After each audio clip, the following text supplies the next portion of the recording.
Do you believe that Shakespeare's plays and sonnets would have to be removed from curricula in order to create a decolonized and decolonial syllabus? I think that's one possible approach. My view has been that there's a version or a history of Shakespeare in South Africa and across Africa that makes it possible to teach an African or South African Shakespeare as part of a decolonized curriculum or syllabus. But it depends very much on one's teaching approach and on where you put the emphasis. Certainly, I think it requires lots of work to overcome centuries of trying to make Shakespeare an icon of Englishness or Britishness, and a recognition that his work has existed in translation into many other languages, South African and African languages included, over more than a century. That makes his work interact with South African histories and South African political dynamics that can give insight into our local debates, local ideological discussions, local histories and social practices. So in that sense, it depends very much on the emphasis that one places on the work, rather than trying to build up Shakespeare as an icon of Englishness or of Britishness and the kind of imperial ideology that comes with that. We can work to achieve the opposite. But that's only one potential argument. I think there is an equally valid argument to say that if there isn't enough space on a high school or a university curriculum for all the great writers, that we have to be selective, and that a writer like Shakespeare is not above being culled. Translating the works of Shakespeare into contemporary English is no easy feat, and it is even more difficult to translate Shakespeare into foreign languages, yet this has been done multiple times. Do translated works have any traction either in the spheres of culture or education? I think they do, and they should. I mean, there's unfortunately in South Africa, I think there is an inadequate emphasis on multilingualism in the classroom. Most of us as South Africans engage with what academics would call translanguaging on a daily basis. That means we move between languages, and the way that we communicate with others, whether those are people that we're intimate with, or family and friends, or professional communities, or strangers, most of those interactions involve some kind of switching, some kind of moving between different languages. But strangely, when we enter into educational environments, we seem to think that that means we should only be in one language. And I think sometimes for reasons of resourcing, sometimes for reasons of understandable pressures placed on teachers, sometimes because those are the pressures that parents create, there's a sense in particular that English needs to be, the language that is promoted through teaching and learning, and the language of teaching and learning. But I think certainly in my own experience, and I know increasingly there are teachers at various levels, at secondary and at tertiary level, who are experimenting with multilingualism in the classroom. And Shakespeare is a really good way of doing that, primarily because actually, if you think about it, Shakespeare's work is always translated. Whenever somebody tries to make sense of Shakespeare in English, they're already actually translating him from early modern English, which is a very different dialect, some would say a different language, to contemporary 21st century English. And so if Shakespeare's always being translated in one way or another, there's no reason why we shouldn't think of it in translation in a more kind of conscious translating process. And of course, since Saul Plaatje famously in the early decades of the 20th century, and even before him, translated Shakespeare into Setswana, we have a really substantial body of South African writers and scholars and translators who have taken Shakespeare's work and adapted it or appropriated or translated it into isiZulu, isiXhosa, Afrikaans, Sepedi.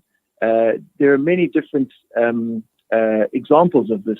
And so in some ways, by engaging with Shakespeare in translation, we're actually responding to creative work that has emanated from South Africa. And then in one of the classes I attended last year, I recall you saying that Macbeth was Shakespeare's African play due to the presence of supernatural elements, witches, and a coup d'etat. Could this be one of the reasons that Macbeth has been translated into 5 South African languages? And in what way could this be problematized? Yeah, well, let's start with the problematic part. I mean, I think people say that about Macbeth, and they say it about Julius Caesar. Often people will claim that these are are Shakespeare's African plays. And I think the desire to make that kind of claim may have the right intention, which is to say that these stories and their histories of production and reception, whether those are stage productions or film productions or literary responses and readings and translations, the desire is to say that all of those local responses, South African responses, have happened because the play and the story somehow makes more sense in South Africa. But I think the risk when we do that is to essentialize South Africa or Africa, and often to reinscribe some of those very boring and ancient, mostly European tropes that are more spiritual than rational Europe. And Europe is secular, Africa is more in touch with the supernatural. And Europe is staid and boring, but Africa is a place that is constantly on the edge and precarious and is full of, tyrants and tyrants being toppled, and that all seems much more Shakespearean. And so I think that kind of logic can be very dangerous because it really just reinforces some of the fairly staid cliches, which are usually derogatory cliches about Africa that the global north or the west has created and has perpetuated. So I'm quite resistant to that sort of logic. But I do think that there is value in saying, let's think about echoes or resonances. Let's think about ways in which this play might not be a perfect analogy for our historical moment, but the ways in which it echoes with things that are familiar to us.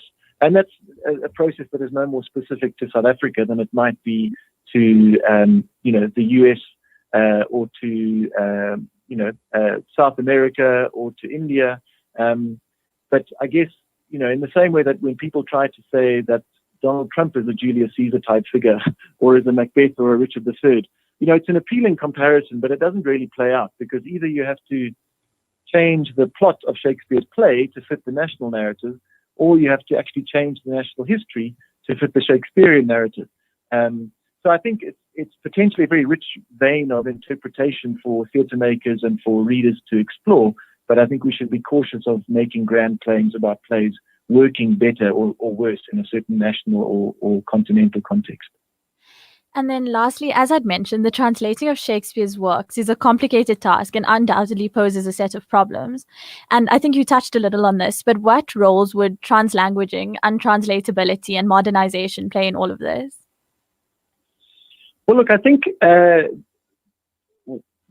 paradox of Shakespeare is that if we think about Shakespeare as not as a person or as a body of work, but as a set of texts that are in relation to one another, and therefore in relation to us as contemporary readers or theatre goers or audiences, or people watching films, there's always the process of translation taking place, as I mentioned earlier. And of course, that's not just a linguistic translation, it's also cultural translation. Sometimes, when we have to have the jokes in Shakespeare explained to us, or when we have to figure out why it is that a certain character has a conviction or a set of beliefs that seem very distant or foreign to us.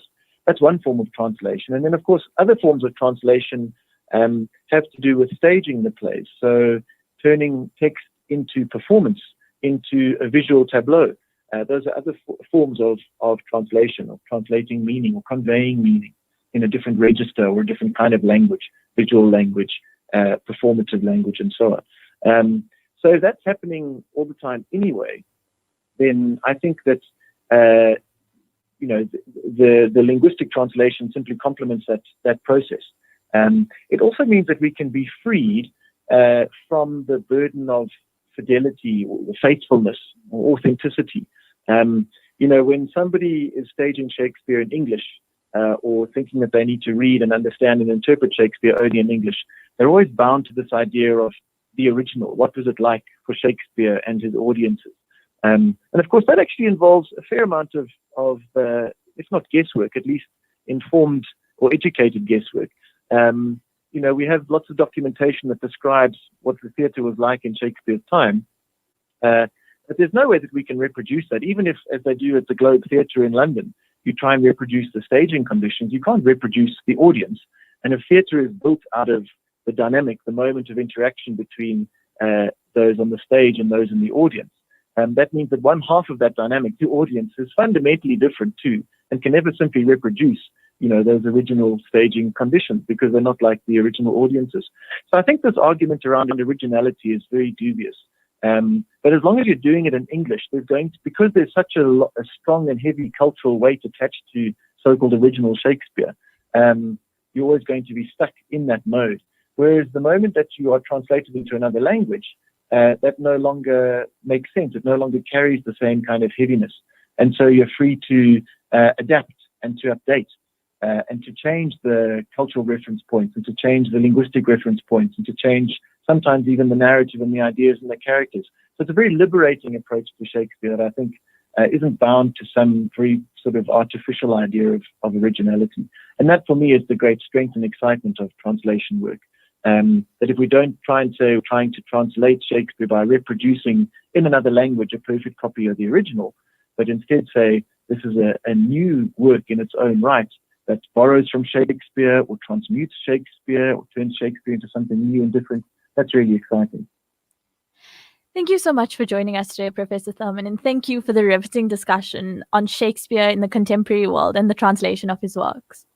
Thank you very much. It's been my pleasure. That was Professor Chris Thurman, Associate Professor and former head of the English department at Wits University, talking to us about the integration of Shakespeare into a modern post-colonial South African society and explaining how the translation of his plays could assist in this regard. Rejuvenating media day by day. This is Salam Media.